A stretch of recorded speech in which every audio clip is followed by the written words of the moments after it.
Are you ready? I'm ready. All right, here we go. All right. So 5, 4, 3, 2, and 1. All right, guys, welcome back to the Trauma Therapist Podcast. I am very excited to have as my guest today, Dr. Leslie Ellis. Leslie, welcome. Thank you. All right. So Dr. Ellis is a teacher, author, speaker, and psychotherapist. She teaches therapists how to help clients access their inner life and implicit memory through dream therapy and focusing somatic work, with a focus on working with PTSD and complex trauma. Her book, A Clinician's Guide to Dream Therapy, was recently published by Routledge. Leslie has a PhD in clinical and somatic psychology from the Chicago School of Professional Psychology and developed a new approach to treating PTSD nightmares for her dissertation. She has a master's from Pacific Graduate Institute and is vice president of the International Focusing Institute. All right. Welcome once again. So before we get going here, Leslie, share with our listeners where you're from originally and where you're calling from now. Originally, I'm from Moose Jaw, Saskatchewan. I was an Air Force brat, so I had no fixed address for many years of my life. So I would say I call Vancouver, British Columbia home because I've lived there the longest. Okay. And I'm calling from Palm Desert right now in the beautiful sunshine. I'm quite lucky to be escaping part of the winter here. Oh, nice. All right. All right. So let's kind of dive in here. Let's start out with how you kind of got into the field of psychotherapy in general, and then let's kind of venture into this kind of focus on helping clients access their inner life and so forth. Sure. Yeah, I actually started my working life as a journalist. I was a journalist for about 10 years, working mainly in the technology industry and in business. And I got a little bored with it, I guess, at a certain point, because business stories are all, I know probably business people would take objection to this, but they all have a similar trajectory. And the questions I was asking were kind of all along the same lines. And I got more interested in the people than I did in their business stories. And they would open up to me too. I was a good listener. So part of it was that I really wanted to actually be, more involved with the people than their work. And so that was a big shift for me. I had to go back to school kind of later, early 30s, and do a whole nother degree. That's the big shift at that time. So continue. I want to hear this.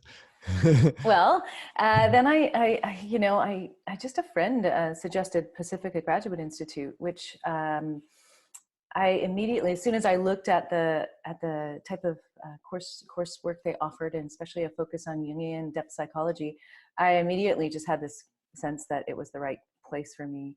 And I think it was probably the best educational experience I've had. Wow. And in fact, the people that I met there are still my dearest friends. And it was a great education in inner life and dream work. And I really learned so much, not just about how to listen, but how to really be with my own inner life. It changed the trajectory of my life. I think that was a really important time for me going to Pacifica. So prior to this kind of decision and realization about how you wanted things to kind of unfold in your life, had you done therapy? Had you gone through therapy yourself? Did you have experiences in that venue? A little bit. Mostly I started to see therapists once I was in the program. It was a requirement that we have 50 sessions. So, 2 years of every other week. And I tried various Jungian oriented therapists and really didn't, maybe it was the specific person more than the actual form of therapy. But I really got a lot of traction when I started doing focusing oriented therapy and this embodied way of working. It really suited me, and it made me realize, many things, but that there's a whole world in there, and that, it really started to teach me about trauma and redefining it as well, because I didn't consider myself someone who had experienced a lot of trauma. And the fact is I did, and everybody does in different ways. So it taught me, about dissociation and about kind of the subtle ways that we react and how it carries forward. I really feel like that taught me so much. Doing a couple of years of that kind of inner work taught me how to be with other people in that way. For those, I'm just gonna get a little post-it note here. For those of our listeners who aren't familiar or kind of we need a reminder of what focusing, can you just kind of give us the nutshell, if you will? Yes. Yeah. Focusing was developed in the late 60s, early 70s by Eugene Gendlin at the University of Chicago. And his contemporary was Carl Rogers. So he took he was a philosopher, Gendlin, and he took psychology as well from Rogers. And together they did this experiment looking for what makes people succeed in therapy, basically. What is the thing that differentiates those who get somewhere in therapy and those who don't? And what they found, Rogers was hoping it would be this unconditional positive regard, but what they found was it was something about the way people were speaking, and it's sort of halting, kind of not sure, would stop and get and reflect and sort of as if they're catching hold of something that's not quite formed yet. And Jenlin was interested in that, wondering what are they doing and what, is it something I could repeat? Could I teach it?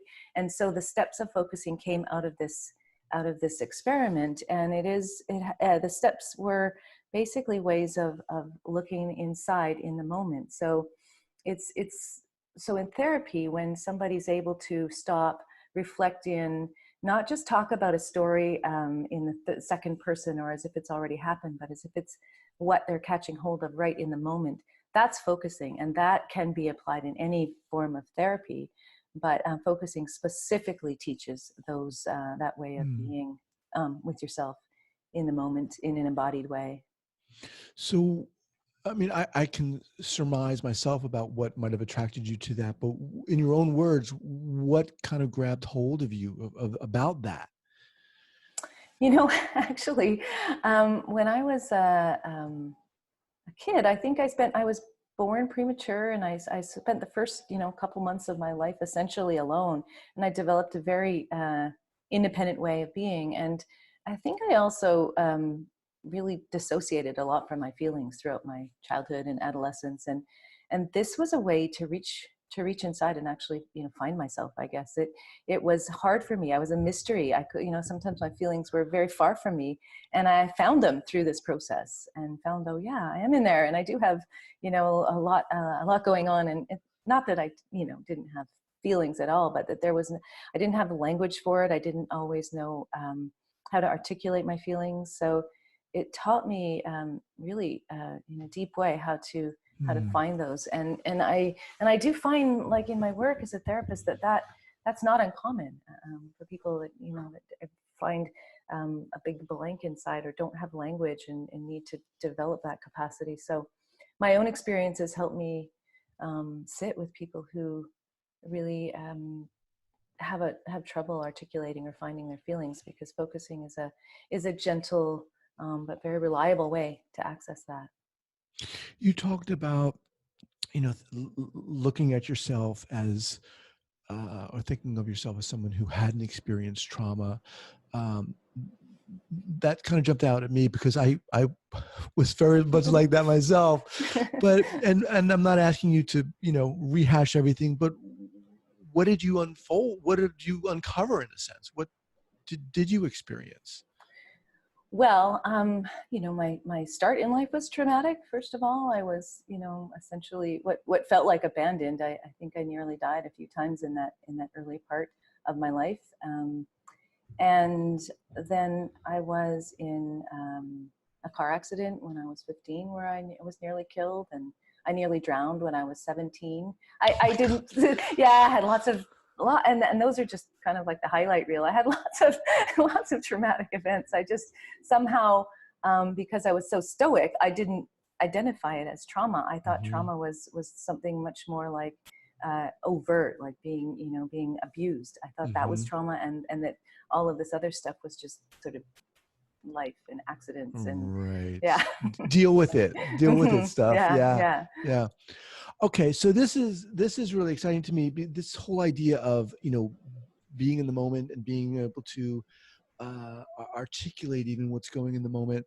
So how did things unfold such that you're interested in working with trauma and so forth? So when I finished my master's, I was pregnant with my daughter Grace, who's now 20. So that means it was 20 years ago when I finished. And so I wasn't able to go into practice right away, and I wanted to keep my hand in it, or my head in the therapy world. And so I took another 2-year program on focusing oriented therapy with an Aboriginal woman named Shirley Turcott, whose main focus was treating complex trauma. So it wasn't just focusing, it was focusing with a trauma-informed lens. And this was before all of the information that we're now getting about the polyvagal theory and all of the embodied ways that we carry trauma. So I was way ahead of the curve. In fact, not entirely respected for the way I was working among my peers, because it was so not the norm in that time. But I really learned from a master, and we worked as a cohort over 2 years with each other, and a lot of the people in that cohort had experienced quite severe trauma. So I learned actively, and it really, from the get-go, I had a combination of working with the inner life and dreams, and then immediately got this embodied trauma and complex trauma way of treating that was really profound for me. Learning to work with implicit trauma, how to work with people who have no words for their trauma experiences, like mine, which was the first traumatic experience was before I even could really conceptualize things. But I still have an embodied imprint of that time in the incubator, for example. I worked through some of that. So I started out with all of these tools, and then I learned to really listen. And so then my clients really taught me the rest of what I know about trauma, because if you can listen with this client-centered, it has a Carl Rogers kind of influence on it as well. This is focusing, is very client-centered and very non-directive. And for a lot of people who've had really, early complex trauma, that sort of opening, that kind of invitation allowed them to access places that they hadn't really accessed before. And I just learned how to be with that in a way that was well paced. And it took me a while. At first I was a little too eager to jump in and help, and to try to explain to them what was going on. I even got into theory sometimes. It was crazy when I was really not feeling super confident, that I'd start to explain the theory. I catch myself later and go, oh my goodness. Okay, so that didn't seem to go over very well. But over time I learned, really is a profound way of listening that enables people to listen to their bodies. And if there's this feeling of safety and containment in that space, then all of these deeper voices start to come forward. And so I just learned really with the all of that background I learned by doing the work, and got to be kind of sought out for that, especially for PTSD work. I worked for WorkSafe BC for a while and became one of their PTSD specialists, and so I ended up getting a lot of very interesting and dramatic cases, and really deepened my respect. One thing I have to say about all of this is that the work has really deepened my respect for anybody who's experienced trauma, because I feel like this is one thing that Shirley Turcott told us right from the get-go, is to not see these people as broken, because they're actually very strong and have gone through something tremendous. And I have really, that's been shown to me over and over again, that these, when we, and all of us do suffer various forms of trauma, but we, it's painful and it has impact, but it also, people are incredibly resilient. And this shows in the work, it comes out in the work. In my doctoral work, I did a research project on working with the nightmares of people with PTSD that were refugees, and their stories were so really tragic and horrific. But to a person, these people in my study were so resilient, so grateful just to be able to do something with their nightmares, and to have support, I was quite blown away by their strength. Have been just all the way through my career as a therapist. Been so impressed with people's willingness to go there and Yeah. yeah. What, I know it's different for everybody, but if you could give us a snapshot of what focusing looks like working with someone who's experienced complex PTSD. I mean, what, you're talking about listening and creating these safe spaces, but what is it about that work you're doing with focusing? What does that look like? Well, yeah, that's an enormous question. It's really different with each person, but I can try to I can give you an example. I think that's probably the best way to think about it, because what I've found is that when people have, I don't ask, about their trauma. They don't sit down and go, so tell me all the terrible things that have happened to you. I just mostly ask for what is going on in their life right now that isn't, working as well as they would like. And so in this example, a woman was saying, that in work and in social situations, she just has this pattern, or had this pattern, where she was always kind of left out and always on the outside, or found her way to feeling like she wasn't wanted or excluded, and this pattern repeated. And so in focusing, then I would ask, okay, so talk about that just sort of in a general way, and then not very much either, and then get a sense of where in your body that's held. Where do you most feel that internally? And then usually there will be some kind of sensation. Often it's in the trunk of the body, but she ended up, it was really dramatic, this session. It was one of the earlier sessions in my work, but she had this splitting headache. She got a feeling as though there was a band around her whole head that was squeezing so tight that she could barely stand it. It was very powerful sensations, and then of being cold and light, and all of this collection of sensations, this kind of swept over her. And she realized, both of us realized, that this was actually a reenactment of her birth. And then she said, oh, well, I was adopted when I was right after birth. And I wasn't wanted right from the beginning of my life. And then I was adopted into a family where I was not, not really taken in. She had quite a difficult family life. She was kind of on the outside in her family too. So she, when this isn't unusual, where if you get into the body for looking for a correlation or something where your body holds something that you're experiencing right now, it will take you right to the very first time that you felt that, and take you to the genesis of that particular feeling or issue or complex, or whatever you want to call it. So she got in touch with this. Oh, this has been with me right from the very start.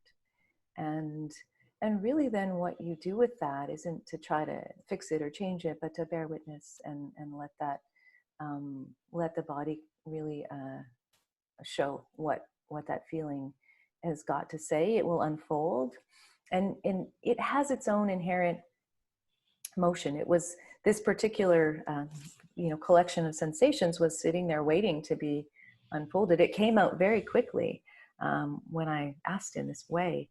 And the way forward is also inherent in the felt sense. So you don't, as a therapist, have to try and ask something like, what would make this all okay? You just let the person kind of follow it through, and it's like it's had this pent up sort of energy that's released, and it carries the person forward. They know what to do next. It's really quite an organic process once it starts. Does that help? It does. Yeah. And it sounds pretty amazing. I mean, I'm hearing a lot of allowance and self-trust for, and you kind of creating the space so that the client can feel that honoring for themselves what's going on in their own process and their own timeline, and which is can be made a lot different by even just that little subtle question, which might seem benign to many of us.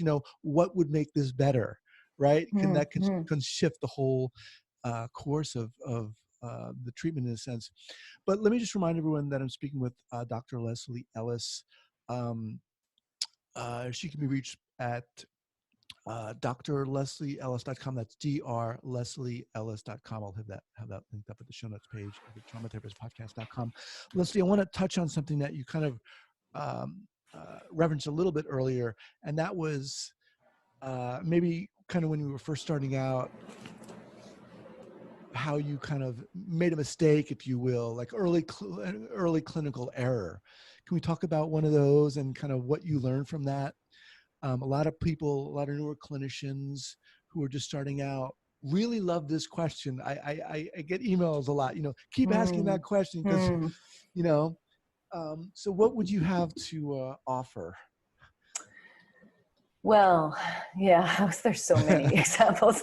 I think that, the one I alluded to already is about, really talking about theory when I felt anxious, and when there's a big empty space and I didn't know how to fill it, I would just fill it with explanations of the person and his problem and how they got to be that way. I was kind of, came across as a know-it-all, and I'm sure, or I don't know how they experienced me, but I really noticed that when I was unsure of what to say, which every new therapist is, I would fill the space. And that was, I'm sure it was off-putting, because what I've learned in this ability to listen in a focusing oriented way is that the more space you give, the deeper the person can go into themselves, and the more they're invited to do that. And that's where the healing journey is. But I would talk too much. So I've really, at first, I gave myself this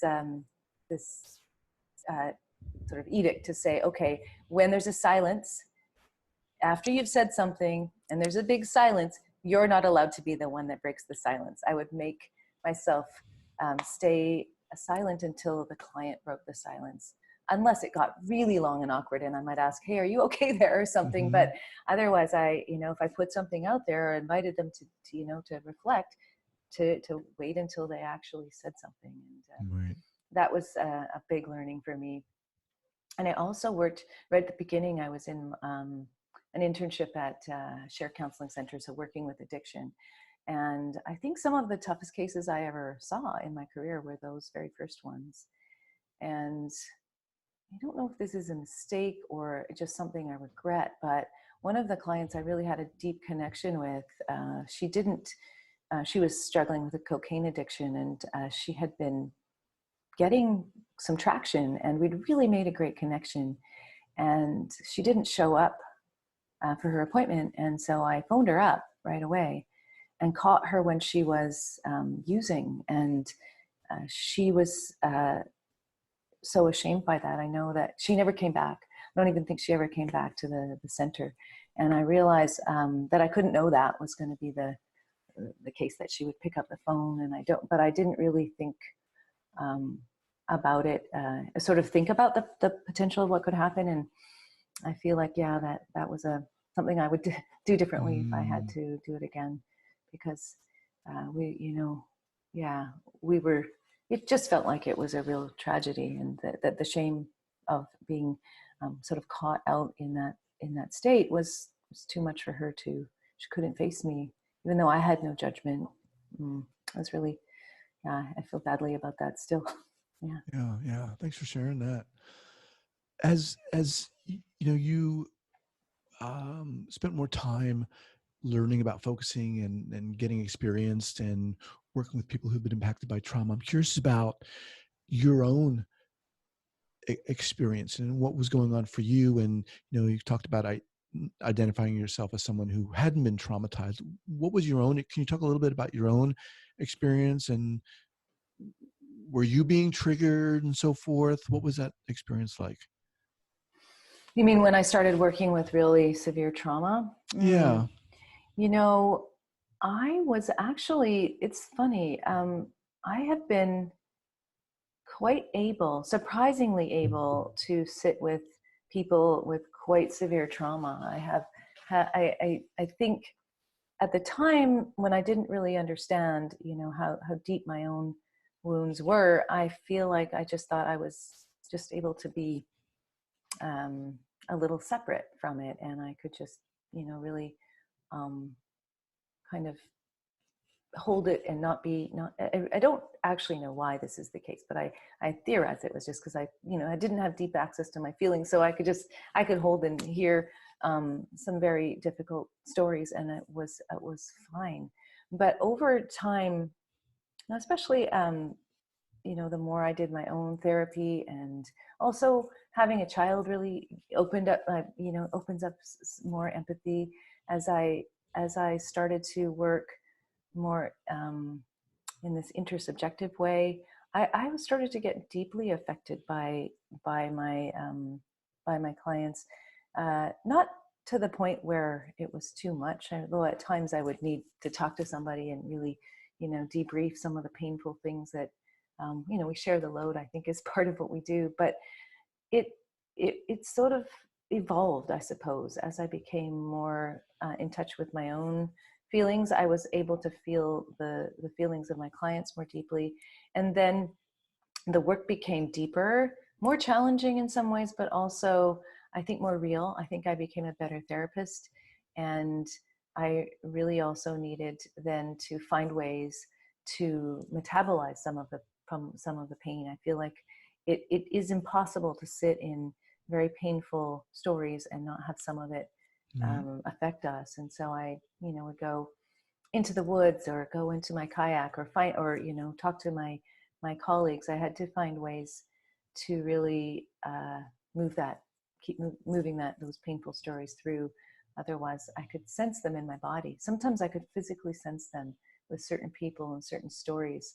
Particularly, I found, as I sort of thought about it a lot, that when people are not deeply in touch with their own story, their own felt sense, when they're kind of dissociated from it, that's when I would feel it the most strongly. It was as if they were, giving it to me to hold on to, is how I see it. And so it gave me a clue that, oh, this is what their feelings are that they're not able to really access yet. And I would get a sense of it, but I needed then to do something with it to move it on, or I would feel it sometimes as a physical pain, sometimes as a really specific kind of pain, strangely. Right. Yeah. Wow. So as we kind of wind down here, we didn't really touch upon your book, which is A Clinician's Guide to Dream Therapy. Again, I'll have this linked up at the show notes page at the traumatherapistpodcast.com. Talk a little bit about that. What was the impetus for writing this and so forth? Sure. So part of it is that I did my doctoral dissertation on dreams. I've always been fascinated by dreams.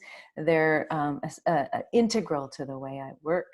I combine the focusing practice with dream work because there is a way that the dreams touch on the things that are just coming to the surface. And so that combination of catching those things that are just surfacing and getting the felt sense is there's a strong synergy in catching those emerging areas that want support, want attention, want to heal. And so I have just become a really huge fan of dream work.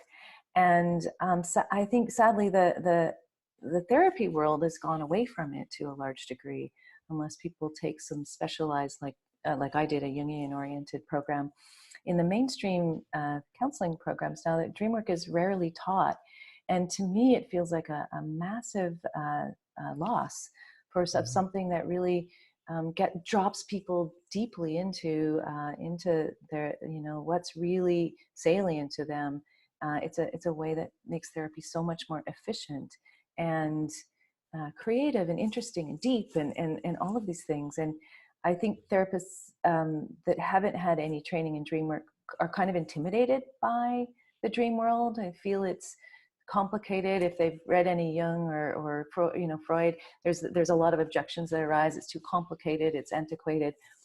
And I really know that it doesn't have to be that way. It's an experiential practice that's not super complicated if you just know a few simple things. So I wrote the book basically trying to provide if you don't know anything about dream work, here's a really simple, clear way of working with dreams experientially that anybody can incorporate.